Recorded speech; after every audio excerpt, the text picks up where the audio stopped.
광고 말씀 드리겠습니다. 개인과 공동체의 안전을 위해서 예배 시간에는 좀 불편하시더라도 마스크를 꼭 착용해 주시기 바랍니다.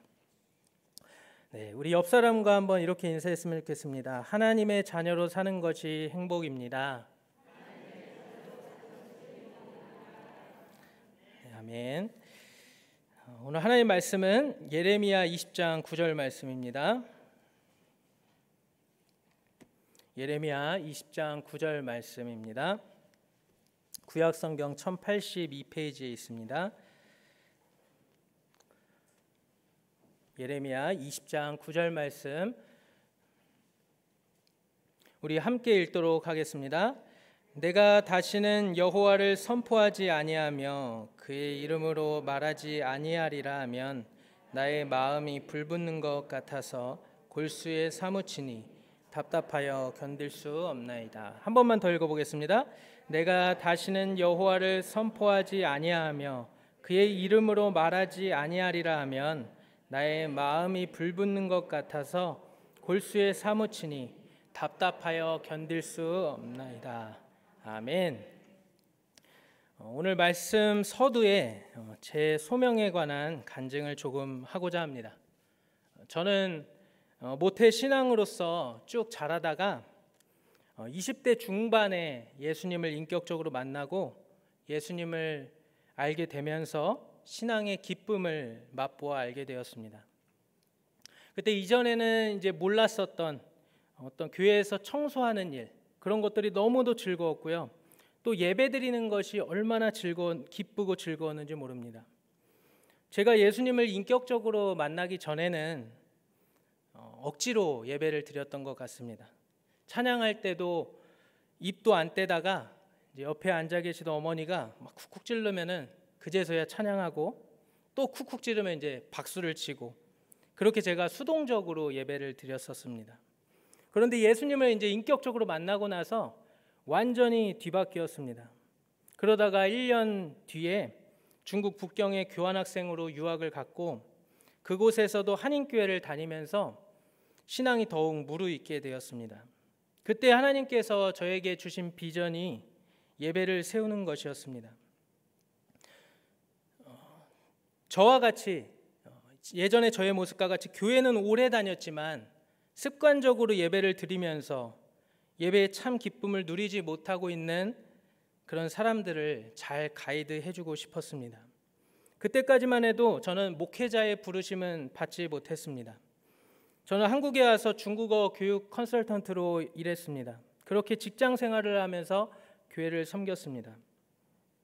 저는 그렇게 평신도 사역자로서 교회를 살기를 원했습니다. 그런데 어느 날 제 마음에 갑자기 드는 생각이 중국어를 평생 가르치는 것이 귀하겠느냐 아니면 하나님의 말씀을 평생 전하는 것이 귀하겠느냐라는 질문이었습니다. 저는 그때 에스라가 여호와의 율법을 연구하여 준행하며 율례와 규례를 이스라엘에게 가르치기로 결심하였었더라라고 하는 말씀과 같이 하나님의 말씀을 가르치기로 결심하였습니다. 이것이 저의 소명이었습니다. 신대원 면접에서 꼭 물어보는 중요한 질문 중에 하나가 바로 소명입니다. 정말로 목회자로서의 부르심이 있는지 확인합니다. 사랑하는 성도 여러분, 여러분의 소명은 무엇입니까? 하나님께서는 우리를 몸된 교회로 부르시고 각자에게 여러 가지 모습으로 교회를 섬길 수 있는 마음을 주셨으리라라고 생각합니다. 하나님께서 여러분에게 어떤 마음을 주셨나요? 오늘 본문에 나오는 예레미야도 하나님께 소명을 받았습니다. 예레미야 1장 4절에서 5절 말씀을 우리 같이 한번 읽어보겠습니다. 여호와의 말씀이 내게 임하니라 이르시되 내가 너를 모태에 짓기 전에 너를 알았고 내가 배에서 나오기 전에 너를 성별하였고 너를 여러 나라의 선지자로 세웠노라 하시기로. 하나님께서 남유다 왕 요시야 때에요 베냐민 땅 아나돗에 살고 있는 예레미야를 선지자로 부르셨습니다. 하나님께서는 예레미야에게 살구나무 가지와 끓는 가마 환상을 보여주셨습니다. 이것이 무엇을 뜻하는 환상이었을까요? 바로 이스라엘의 심판이 임할 것을 예고하는 환상이었습니다. 살구나무라는 히브리어 단어와 내가 반드시 말한 대로 지킬 것이라는 이 지킨다의 히브리어 단어, 이 두 단어가 의미 비슷합니다. 살구나무는 히브리어로 샤케드이고 지키다라는 말은 쇼케드입니다. 굉장히 비슷하죠? 이것은 워드플레이입니다. 다른 말로 언어 유희입니다. 즉 살구나무 환상은 하나님께서 반드시 지켜 행할 것을 말씀하는 환상인 것입니다. 무엇을 하나님께서 지킨다고 하시는 것일까요? 바로 심판입니다. 뒤에 하나님께서 예레미야에게 보여주는 환상이 그것입니다. 끓는 가마가 북에서 기울어져 있는 모습입니다. 이 환상은 우리가 쉽게 짐작을 할 수 있습니다. 바로 이스라엘에게 곧 재앙이 닥치게 될 것이라는 메시지였습니다. 하나님께서는 그러한 재앙이 임하게 될 이유에 대해서 말씀하십니다. 심판이 임박한 그 참혹한 상황에 대해서 한번 들어보시길 바랍니다. 예레미야 1장 16절에 무리가 나를 버리고 다른 신들에게 분향하며 자기의 손으로 만든 것들에 절하였은즉 내가 나의 심판을 그들에게 선고하여 그들의 모든 죄악을 징계하리라. 또 예레미야 2장 7절에서 8절 내가 너희를 기름진 땅에 인도하여 그것의 열매와 그것의 아름다운 것을 먹게 하였거늘 너희가 이리로 들어와서는 내 땅을 더럽히고 내 기업을 역겨운 것으로 만들었으며 제사장들은 여호와께서 어디 계시냐 말하지 아니하였으며 율법을 다루는 자들은 나를 알지 못하며 관리들도 나에게 반역하며 선지자들은 바알의 이름으로 예언하고 무익한 것들을 따랐느니라. 마지막으로 예레미야 2장 13절에 내 백성이 두 가지 악을 행하였나니 곧 그들이 생수의 근원되는 나를 버린 것과 스스로 웅덩이를 판 것인데 그것은 그 물을 가두지 못할 터진 웅덩이들이니라. 물론 이 외에도 수없이 많습니다. 이스라엘의 종교 지도자들부터 백성들까지 모두 타락했던 그런 시대였습니다. 정의를 행하며 진리를 구하는 자를 한 사람도 찾지 못하는 그렇게 매우 음란하고 타락한 시대였습니다. 그런 것을 듣고 또 그런 것을 본 예레미야의 마음이 어땠을까요? 하나님께서 예레미야를 선지자로 부르셨을 때 예레미야는 처음부터 기쁘게 네라고 대답하지 않았습니다. 예레미야는 이렇게 말합니다. 슬프도소이다 주 여호와여 보소서 나는 아이라 말할 줄을 알지 못하나이다. 하나님 슬퍼요. 저는 말을 잘할 줄 모르는 아이예요. 하나님께서 분명히 지금 자신을 선지자로 부르셨는데 그럴 만한 능력이 없다는 것을 본인이 가장 잘 알고 있는 것이죠. 그런데 보세요. 그런 예레미야의 말에 하나님께서 이렇게 말씀하십니다. 너는 아이라 말하지 말고 내가 너를 누구에게 보내든지 너는 가며 내가 내게 무엇을 명령하든지 너는 말할지니라. 마치 예레미야가 막 자기는 못한다고 하는데 하나님께서 강압적으로 시키신 것 같은 느낌도 듭니다. 그렇지 않나요? 1장 5절에서 7절에 있는 내용을 제가 요약해서 한번 읽어드릴게요. 들어보세요. 하나님의 말씀입니다. 내가 너를 선지자로 세웠노라. 예레미야의 대답입니다. 슬프도소이다. 나는 아이라 말할 줄을 알지 못하나이다. 하나님의 말씀입니다. 너는 아이라 말하지 말고 내가 너를 누구에게 보내든지 너는 가며 내가 내게 무엇을 명령하든지 너는 말할지니라. 마치 하나님께서 시키면은 다 해야 되는, 하기 싫어도 억지로 해야 되는 그런 그림처럼 보이지 않습니까? 예레미야 1장이요.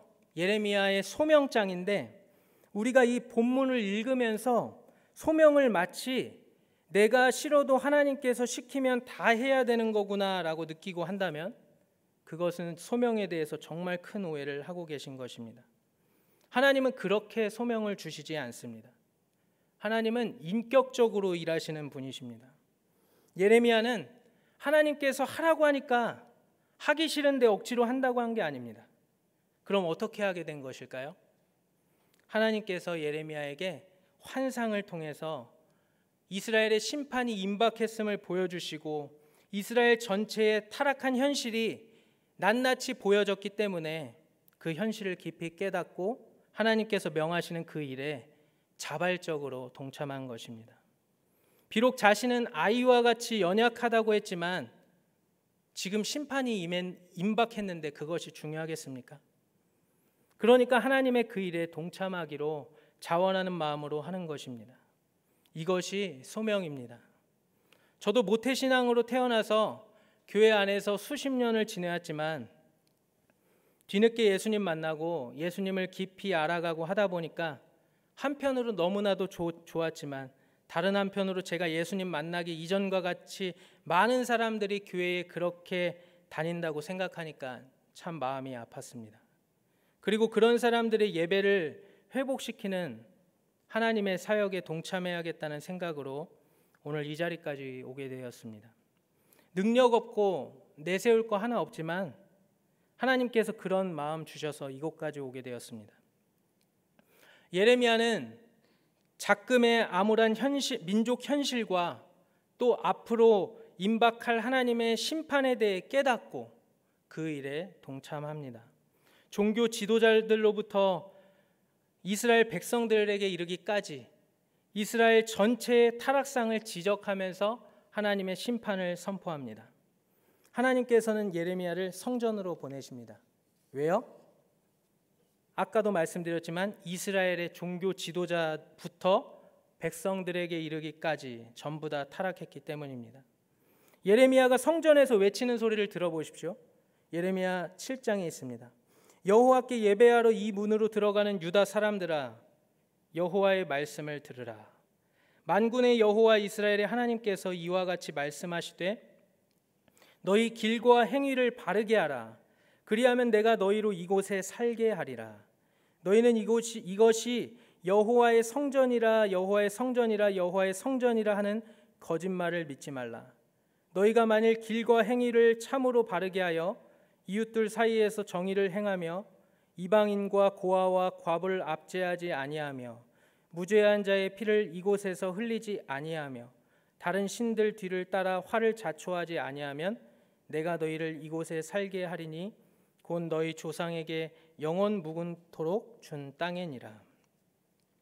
또 내가 그들의 아내를 타인에게 주겠고 그들의 밭을 그 차지할 자들에게 주리니 그들은 가장 작은 자로부터 큰 자까지 다 욕심내며 선지자로부터 제사장까지 다 거짓을 행함이라. 그들의 딸 내 백성의 상처를 가볍게 여기면서 말하기를 평강하다 평강하다 하나 평강이 없도다. 더 있습니다. 예레미야는 이스라엘이 70년 동안 바벨론을 섬기게 될 것이라고 선포합니다.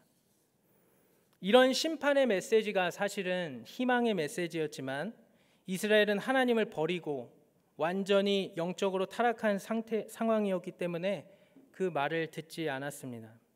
그들은 오히려 이런 말을 전하는 예레미야를 거짓 선지자로 몰아세웠습니다. 타락한 당시 종교 지도자들도 예레미야를 달갑게 보지 않았습니다. 20장에 보시면 제사장 바스울이 나오는데요. 그는 성전의 총감독이었습니다. 그가 예레미야를 때리고 성전에 가두었습니다. 예레미야는 이렇게 맞기도 하고 거짓 선지자라는 오명도 듣고 이스라엘의 조롱거리 신세가 되었습니다. 예레미야 20장 7절과 8절에 나오는 예레미야 심정을 한번 느껴보시길 바랍니다. 여호와여 주께서 나를 권유하심으로 내가 그 권유를 받았사오며 주께서 나보다 강하사 이기셨으므로 내가 조롱거리가 되니 사람마다 종일토록 나를 조롱하나이다. 내가 말할 때마다 외치며 파멸과 멸망을 선포함으로 여호와의 말씀으로 말미암아 내가 종일토록 치욕과 모욕거리가 됨이니이다. 그런데 이렇게 말한 다음에 나오는 말씀을 들어보십시오. 바로 오늘 본문 말씀 예레미야 20장 9절입니다. 우리 같이 한번 읽어보겠습니다. 내가 다시는 여호와를 선포하지 아니하며 그의 이름으로 말하지 아니하리라 하면 나의 마음이 불붙는 것 같아서 골수에 사무치니 답답하여 견딜 수 없나이다. 이렇게 핍박을 당하고 고난을 당하고 어려움을 당해도 절대 포기할 수 없는 것, 그냥 여기서 이제 그만둬야지, 이제 하나님 선포하지 말아야지라고 하면 마음이 불붙는 것 같고 답답하여 견딜 수 없는 것, 이것이 바로 소명입니다. 그런데 오늘날 하나님의 일을 맡은 저나 여러분들이나 우리의 모습들을 보십시오. 우리에게 주어진 이 직분과 하나님께서 우리에게 주신 일들을 어떻게 감당하고 있는지를 보십시오. 조금만 어려움이 있으면 안 한다고 하고 직분은 있는데 그에 맞는 일은 안 하고 있는 사람들이 수두룩합니다. 교회의 직분이 왜 필요합니까? 사람이 없어서 아무나 다 주는 것입니까? 교회를 세우라고, 교회를 섬기라고 주신 것이 직분 아닙니까? 교회를 향한 하나님의 그 마음을 보았기에 직분 받으신 것 아닙니까? 자원해서 받으신 것 아닙니까? 그런데 왜 하나님께서 강요해서 일을 주신 것처럼 억지로 하는 사람처럼 그 일을 감당하고 있느냐는 말입니다. 오늘 우리는 예레미야의 이 소명을 다시 회복해야 합니다. 하나님께서 어떤 이는 말씀 전하는 자로, 어떤 이는 봉사하는 자로 다양하게 우리를 부르셨습니다. 모두 다 주님의 몸된 교회를 세우는 자들입니다. 누가 시켜야 하는 사람처럼 하지 마시고 또 쉽게 포기하지 마시고 끝까지 감당하셔야 합니다. 안 한다고 하면은 마음이 불붙는 것 같아서 견딜 수 없어야 합니다. 이것이 소명입니다. 우리 같이 찬양하고 기도하도록 하겠습니다. 교회 우리 같이 찬양하겠습니다.